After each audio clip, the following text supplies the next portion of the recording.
Hola chicos, ¿cómo están? Sean todos bienvenidos a mi canal GeoJuan, el canal de ingeniería civil y geotecnia que te enseña de forma fácil y divertida. Mi nombre es Juan Pablo, creador de GeoJuan. Como siempre, muy contento de estar aquí con ustedes. El día de hoy vamos a hablar de la clasificación preliminar del suelo a partir de pruebas cualitativas. Y este es un video muy interesante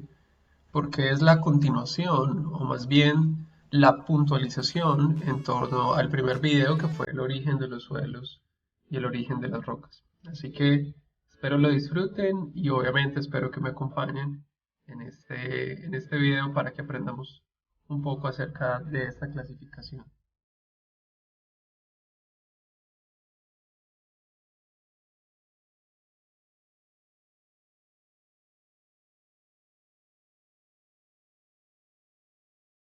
Si recordamos entonces un poco en relación al video anterior,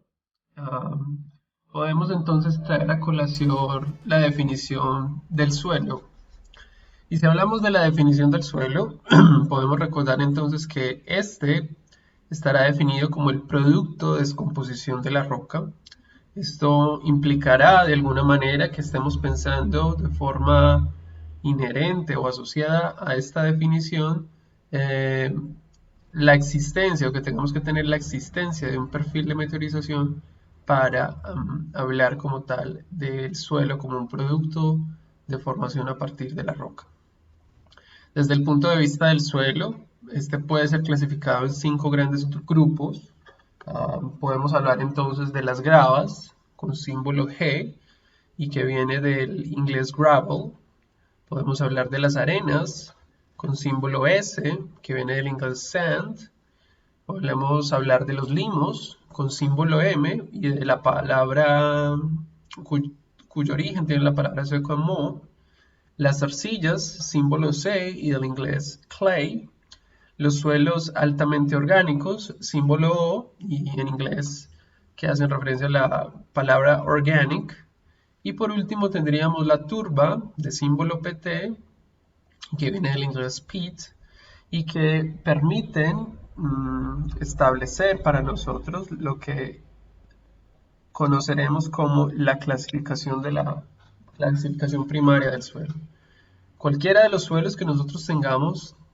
en la naturaleza o que pretendamos clasificar dentro de un sistema estarán asociados a estos 6 grupos que acabo de mencionar.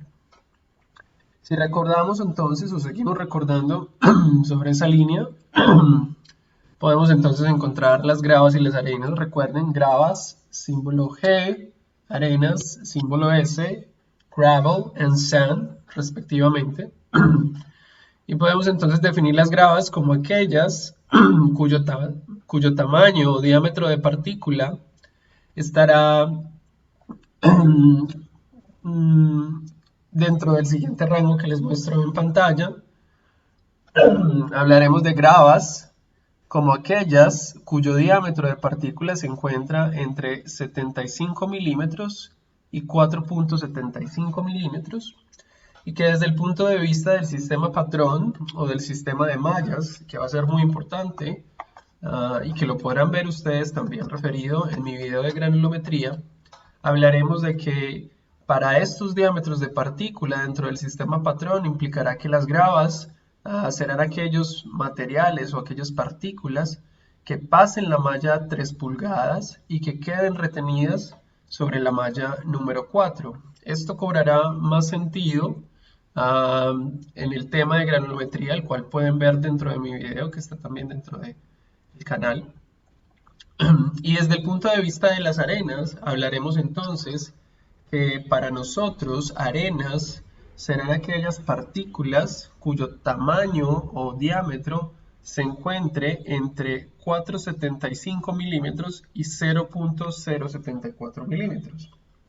Una vez más, desde el punto de vista del sistema patrón o del sistema de mallas, hablaremos que arenas serán aquellos materiales que pasen la malla número 4 y que se encuentren retenidos sobre la malla número 200.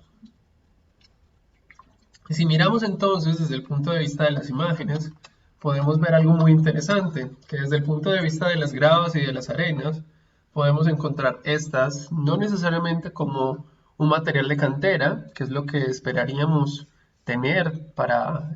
una grava y una arena, sino que podemos encontrar estos materiales, en el caso de las gravas, en una secuencia o en un depósito aluvial, como es algo bastante común. Podemos ver acá cómo la grava se encuentra rodeada por una matriz de tipo fino. Eso adquirirá un sentido en unos instantes cuando hablemos de los suelos finogranulares. Y podemos encontrar también las arenas en lo que comúnmente llamamos los abanicos aluviales, que son sencillamente formaciones a nivel de tipo geomorfológico, en las cuales tenemos una disposición del material una vez éste sale de un cauce y encuentra una zona de depositación bastante grande. Así pues, entonces, desde el punto de vista de las gravas y las arenas, podemos entrar a definir lo que conocemos como los suelos gruesos granulares, materiales que será muy importante clasificarlos en relación de su tamaño o del diámetro de sus partículas, del diámetro de sus granos, y que desde el punto de vista de la clasificación preliminar y desde el punto de vista de la valoración cualitativa de estos materiales, será muy importante tener presente para ellos aspectos como la angulosidad y el aplanamiento de las caras o de las partículas. Y si hablamos de esa angulosidad, ese aplanamiento, tenemos que enmarcarlo dentro de lo que nosotros llamamos los criterios para valorar de forma preliminar o de forma cualitativa los suelos gruesos granulares que están asociados a lo establecido por las normas ACTM de 2488 o en el caso de Colombia a la norma INVIAS 102. Los términos anteriores, desde el punto de vista de la clasificación preliminar y de la clasificación básica de los suelos gruesos granulares, vale aclarar, no son significativamente importantes, en tanto para nosotros será más importante, y como lo veremos en unos instantes, clasificar el material en relación a la clasificación unificada, que es una clasificación más completa del material, pero sí serán importantes, digamos, estos criterios desde el punto de vista de parámetros geotécnicos o aspectos particulares del material en relación a propiedades como lo son la permeabilidad de los materiales, un aspecto fundamental desde el punto de vista del comportamiento del material, como es la compresibilidad, y por último, en el caso de los suelos gruesos granulares, tendremos ahí también presente la resistencia a la fricción, en función de lo que sería para nosotros el ángulo de fricción del material, y donde se hace muy importante para nosotros tener presente la trabazón o la manera en que están dispuestas las partículas unas con otras, o cómo están estas en contacto, o cómo se traban, entre comillas, dentro de un arreglo como tal de un material. Así pues, entonces, si hablamos de estos criterios, podemos entonces entrar a definir aspectos preliminares de las gravas y de las arenas. Desde el punto de vista de los limos y de las arcillas, sigamos recordando un poco en relación al video anterior: limos, letra M, arcillas, símbolo C. Tenemos que a nivel preliminar, los limos serán suelos que ofrecerán una plasticidad que será baja a nula, y donde entraremos a diferenciar el material o establecer un criterio de valoración para los limos y las arcillas en función de una propiedad conocida como la tenacidad,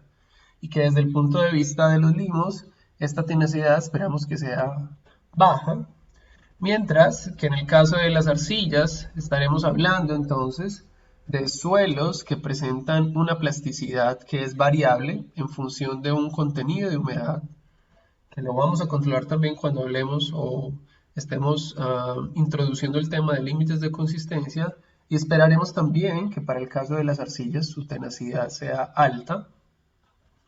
lo cual nos permite entonces llegar a una conclusión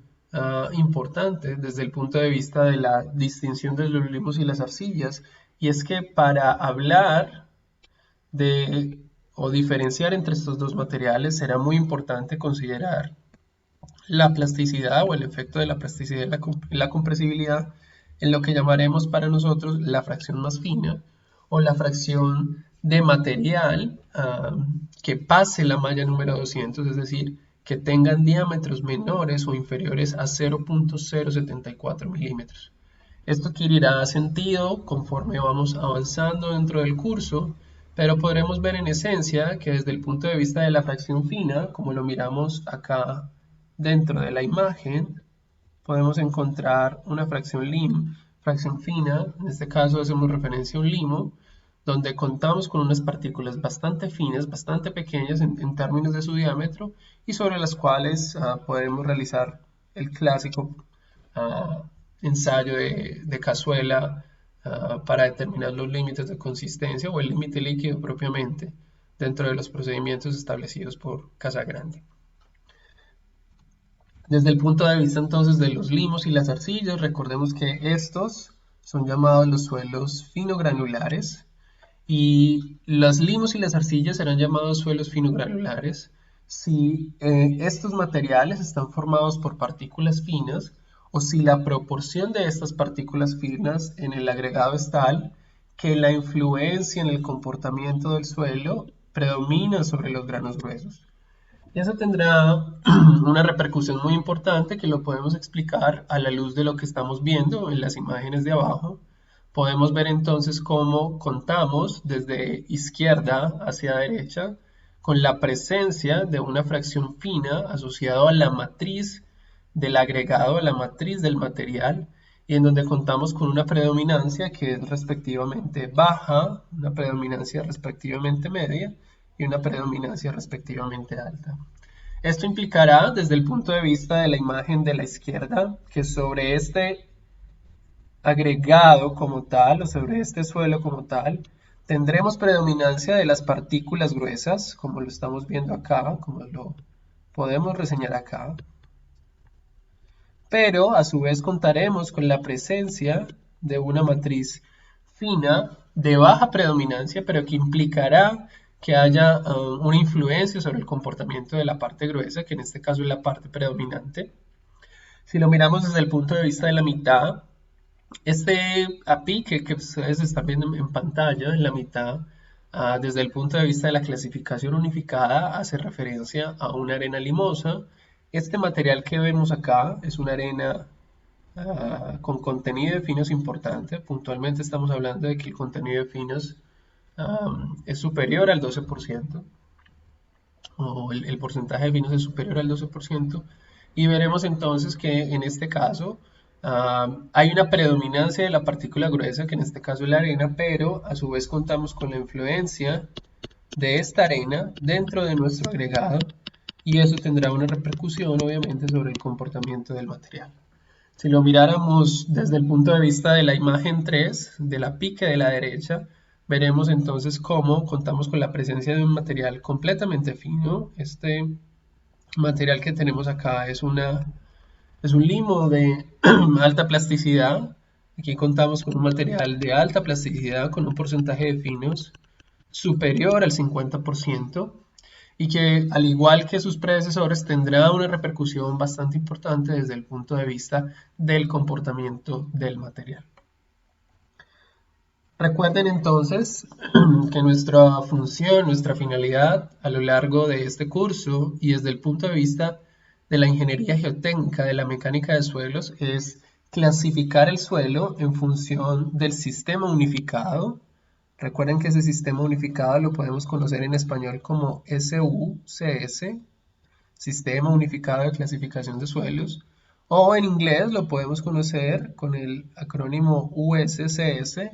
Unified Soil Classification System, como lo estamos viendo en pantalla, y que desde el punto de vista del sistema unificado, entonces podremos hacer una diferenciación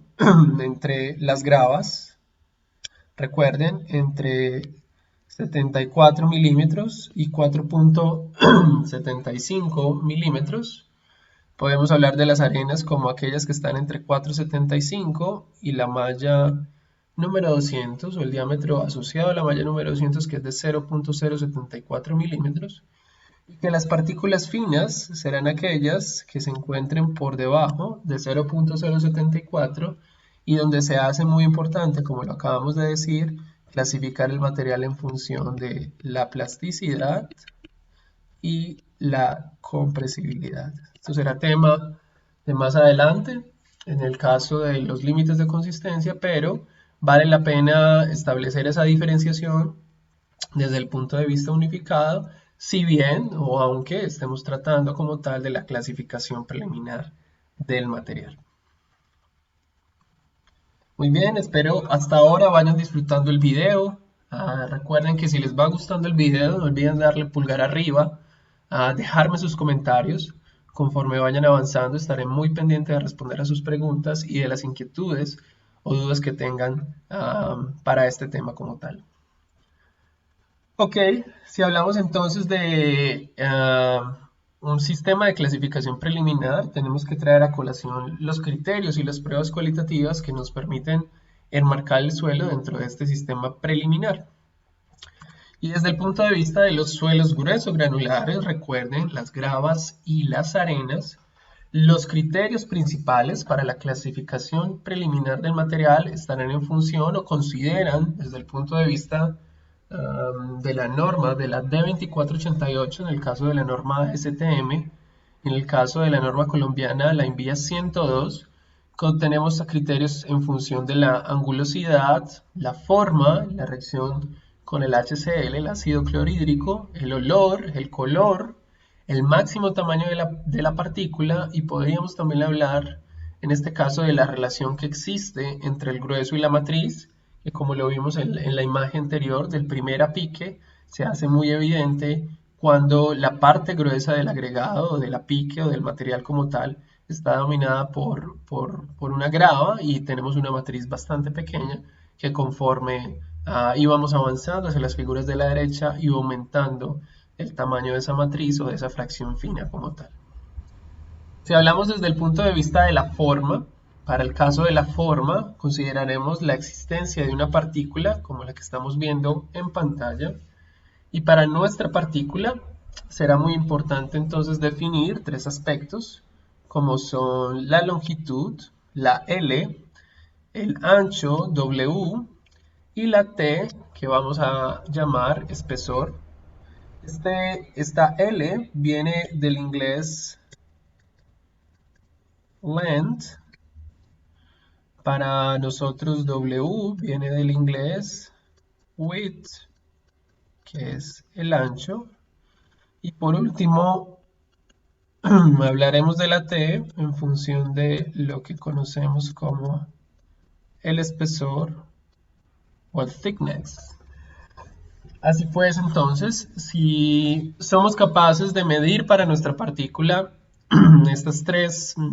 dimensiones, podemos establecer un valor o un tipo de forma para nuestro material en función de los criterios que están viendo en la pantalla. Podemos decir o llegar a la conclusión de que la forma de nuestra partícula es plana.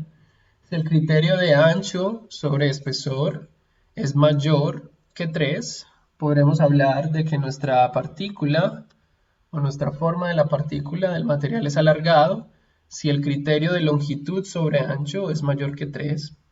Y podremos hablar que nuestra partícula podrá ser plana y alargada si se cumplen ambas condiciones, es decir, que el ancho sobre el espesor sea mayor a 3 y que la longitud sobre el ancho sea mayor a 3. Así pues, entonces, desde el punto de vista de la forma, podemos encontrar o vernos en una situación como esta, donde tengamos para una muestra representativa una muestra representativa compuesta por diferentes partículas y sobre las cuales realicemos mediciones de ancho, de longitud y de espesor, podemos entonces determinar y establecer a partir de esas medidas como tal, y como lo están viendo ustedes dentro de la tabla que les reseño, podemos hacer un chequeo de los criterios, en este caso de la longitud sobre el ancho y del espesor, del ancho sobre el espesor, el W sobre T, y podemos entonces chequear para nosotros si las partículas como tal cumplen los criterios de forma que están establecidos dentro de la tabla anterior. Podemos ver en pantalla cómo la medición de L de W y de T está en este caso dada en centímetros, y un aspecto que es importante y que quizás no se menciona dentro de los criterios como tal es que existirán partículas que no cumplan ninguno de los criterios de forma, como puede ser el caso de las partículas que estamos viendo en pantalla. Si ustedes miran en la columna de L sobre W y en la columna de WT, es evidente que ninguna de estas partículas tiene una relación para el caso de estos dos criterios mayor a 3, por lo que podemos llegar a la conclusión de que nuestras partículas, siendo gruesas como tal o perteneciendo al grupo de los suelos gruesos granulares, no cumplen ninguno de los criterios de forma. Esto es una conclusión normal, es una conclusión relativamente sencilla, y que si bien no está contenida dentro de los criterios como tal, es importante mencionarla dentro de un informe o dentro de una valoración como tal que se haga en el laboratorio. Hablamos de la angulosidad, que es otro criterio, otra prueba que se realiza sobre las partículas gruesas o los suelos gruesos granulares. Podemos decir entonces que la angulosidad es una descripción que se hace desde el punto de vista cualitativo y en el cual se considera como aspecto diferenciador el tipo de bordes que se tengan sobre nuestro material y el pulimiento de las caras de la partícula en relación a los esquemas que estamos viendo dentro de la tabla y que ustedes pueden mirar en pantalla. Podemos así entonces observar que desde el punto de vista de la descripción contamos con tres tipos de criterios. Angulosa, la partícula puede ser angulosa, la partícula puede ser subangulosa, la partícula puede ser subredondeada y por último redondeada, que puede ser una valoración que se haga a través de ese esquema como tal o que parta del criterio, de cada uno de los criterios que estará ahí mencionados. Por ejemplo, en el caso de una partícula redondeada, podemos ver entonces que nuestro criterio establece que las partículas tienen lados suavemente curvos y que no presentan bordes como tal. Mientras que en yuxtaposición a eso, si lo miramos desde el punto de vista de una partícula angulosa, podemos hablar ya de la existencia de bordes que son afilados, y podemos hablar desde el punto de vista de las caras que son relativamente planas y que estas caras o las superficies de estas caras no se encuentran pulidas. Así pues, y al igual que en el caso de la forma, si determinamos la angulosidad una vez más sobre una muestra representativa y consideramos las descripciones anteriores, los esquemas previos, podemos entonces sobre diferentes muestras o sobre diferentes partículas asociadas a una muestra representativa realizar una valoración en función de la angulosidad. Desde el punto de vista de esta propiedad o de este criterio, me gusta digamos, desde la clasificación, con la intención de clasificar el material, realizar lo que llamamos para nosotros los gráficos de frecuencias, que nos permiten de alguna manera sobre esta muestra representativa hacer una clasificación en función de los criterios previamente descritos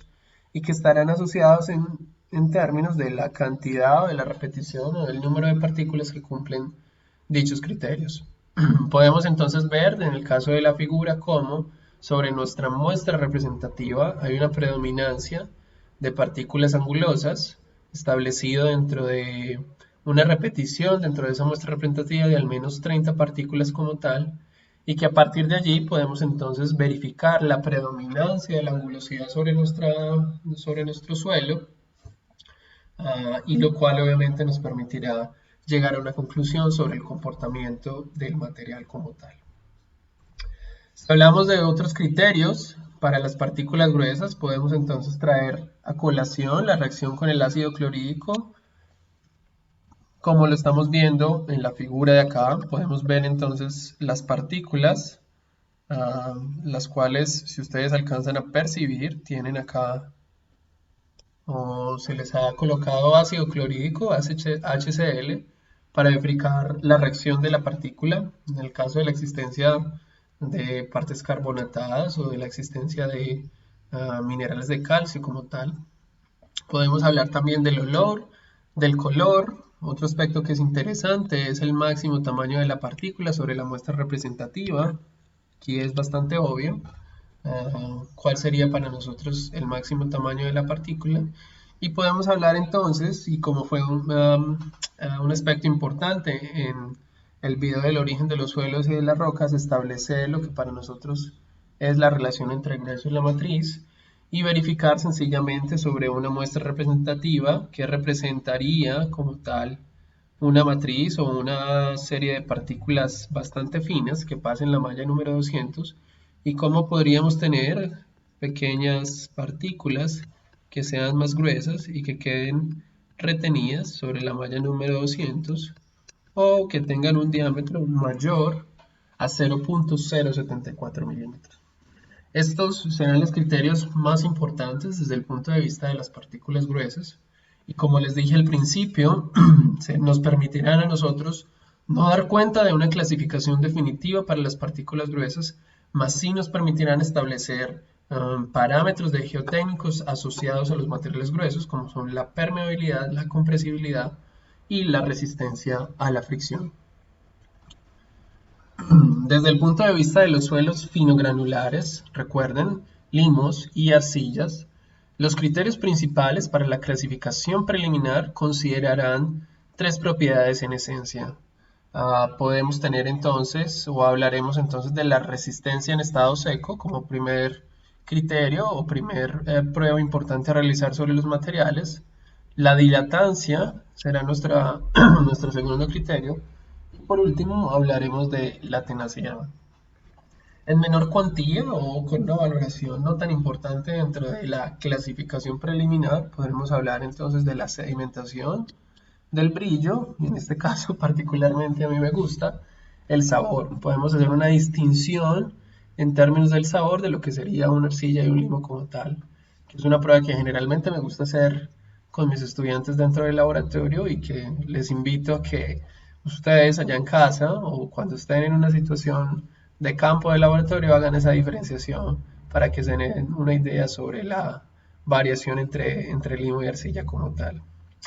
Al igual que en el caso grueso granular, seguimos las recomendaciones de las normas ASTM de 2488 y desde el punto de vista colombiano, desde el marco normativo colombiano, la ENVIAS 102. Y aquí me gusta detenerme de forma interesante, es que un aspecto que es importante sobre las pruebas que se realicen sobre fracciones finas o sobre materiales finos es que el material debe haber pasado por la malla número 40 para poder realizar estas pruebas de resistencia en estado seco, dilatancia y tenacidad. Y aquí podemos traer a colación las recomendaciones en términos de la norma de lo que debe ser el tamaño mínimo de la muestra. Y podemos entonces encontrar que si nuestro tamaño máximo de partícula, por ejemplo, tiene un diámetro de 4.75 o este se encuentra retenido sobre la malla número 4 o el tamiz del sistema patrón número 4,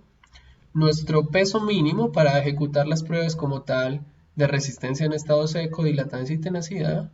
es un peso relativamente bajo de 100 gramos, no necesitaríamos mucho material y podemos ver que en la medida que nuestro diámetro o tamaño de partícula aumenta, se hace cada vez más grande, la cantidad o el peso como tal que necesitamos es mucho mayor para realizar las pruebas como tal. Desde el punto de vista entonces, o el primer criterio, la primera prueba que es la resistencia en estado seco, hablaremos entonces de una prueba en la cual vamos a formar pequeñas bolitas, pequeñas bolas de material y en las cuales vamos a analizar la resistencia a la rotura ante la presión de la mano, una piedra o martillo. Es muy importante que esta rotura se dé en estado seco, como está acá referido dentro del título, y podemos entonces encontrar aspectos como los que nos muestran las imágenes, en donde contamos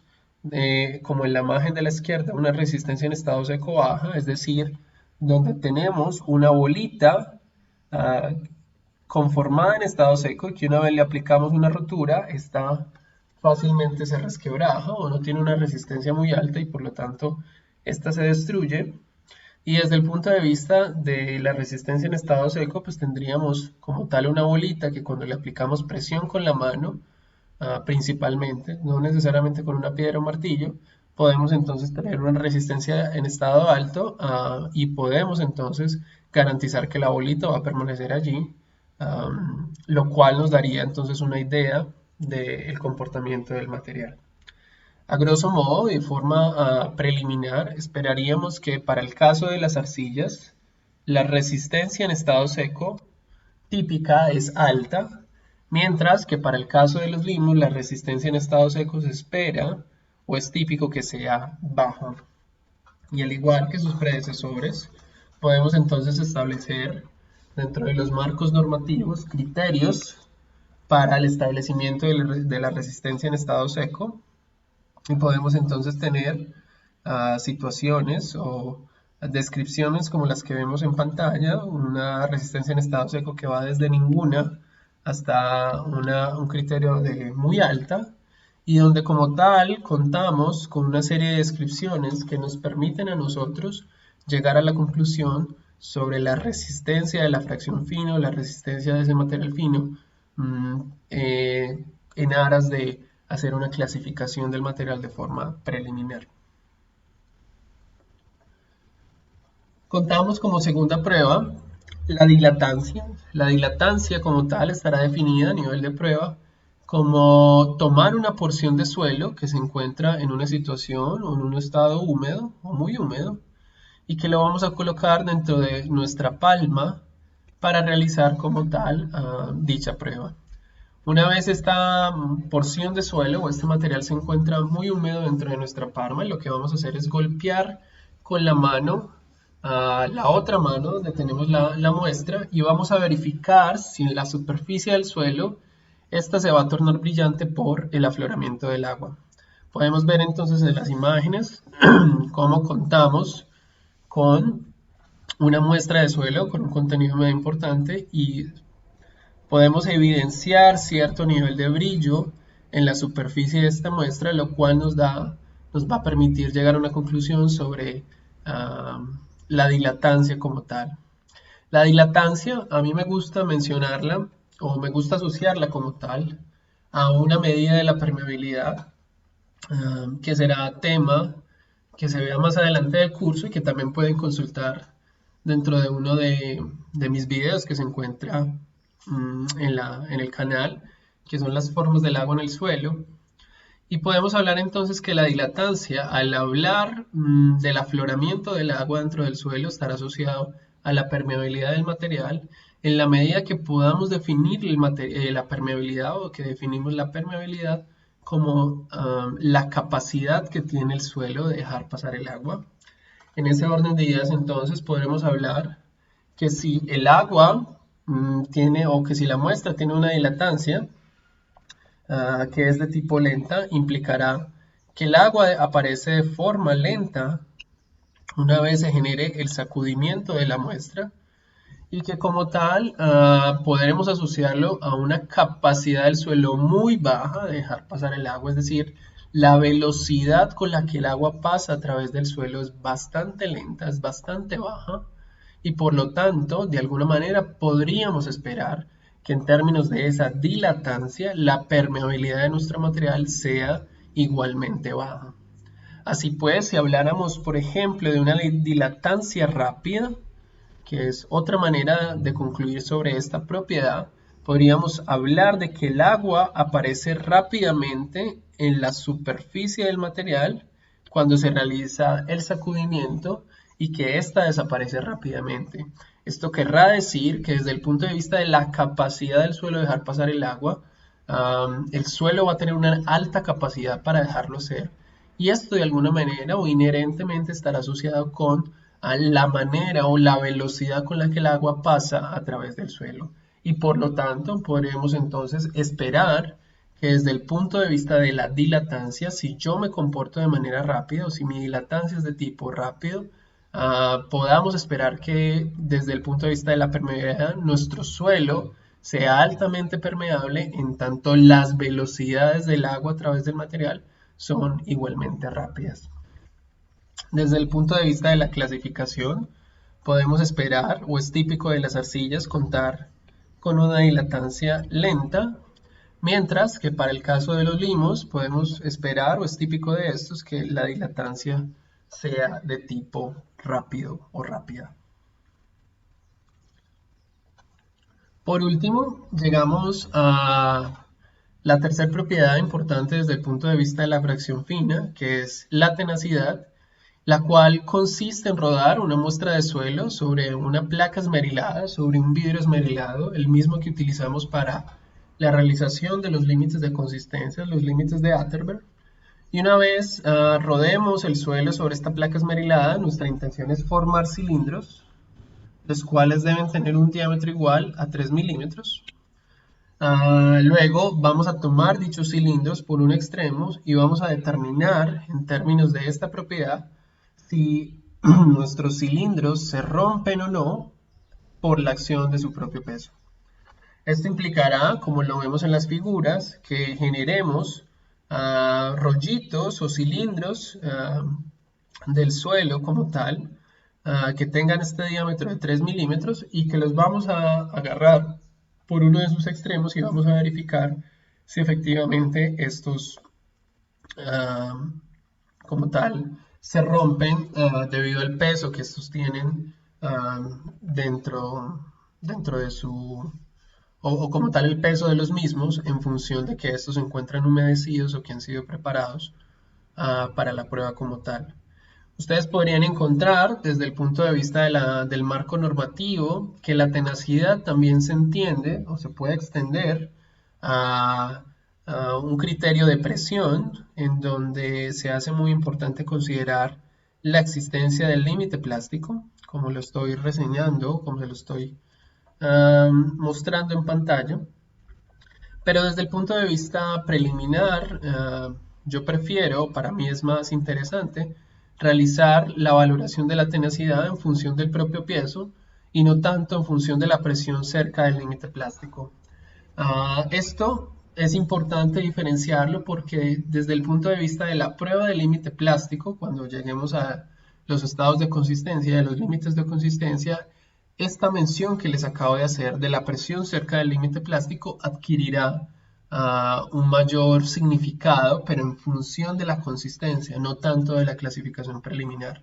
Así pues, mi intención o mi recomendación sería para ustedes que la tenacidad siempre la valoren como prueba preliminar o como criterio preliminar en función de los rollitos en 3 milímetros de diámetro y que se rompan o no por la acción de su propio peso. Podemos esperar desde el punto de vista de las arcillas que la tenacidad de estos materiales sea alta. Esto debido a la alta plasticidad que tienen las arcillas y al parámetro geotécnico de cohesión, que será tema de más adelante. Y desde el punto de vista de los limos, podremos esperar que la tenacidad sea baja. Esto, en función de lo que les acabo de decir, querrá decir que si para el caso de las arcillas la tenacidad es alta, una vez formemos el rollito y este lo tengamos en un diámetro de 3 milímetros y lo cojamos por uno de los extremos, el rollito va a aguantar el efecto de su propio peso, es decir, la tenacidad va a ser alta para el caso de la arcilla, mientras que si para el caso de los limos la tenacidad es baja, esto quiere decir que una vez formemos el rollito sobre los 3 milímetros y lo agarremos o lo cojamos por uno de los extremos, este rollito no va a aguantar el efecto de su propio peso, o es probable incluso que, dadas las características de nuestro limo, ni siquiera podamos formar un rollito que llegue a 3 milímetros de diámetro. Así pues, entonces, en función de esos criterios y esas pruebas cualitativas que les acabo de mencionar, vale la pena entonces entrar a la parte final de este video y hablar o hacer una clasificación preliminar de los materiales. Y para ello, quiero comenzar inicialmente con el caso de los suelos finogranulares, recuerden, arcillas y limos. Y podemos entonces ver en función de la tabla que les muestro en pantalla cómo a través del cruce o del establecimiento de criterios en función de las tres pruebas más importantes desde el punto de vista de los finos, podamos entonces realizar una clasificación o una valoración de nuestro tipo de material a nivel fino granular. Recuerden que las arcillas tienen símbolo C, los limos tienen símbolo M. Y desde el punto de vista de la clasificación preliminar, tendremos que traer a colación la existencia de dos nuevas letras que van a acompañar a esa C y esa M, y que para el caso de nosotros son la L y la H, y que harán referencia respectivamente a alto, a L y H respectivamente a bajo y a alto. Esta L viene del inglés low, esta H viene del inglés high, y podemos entonces hablar de limos y arcillas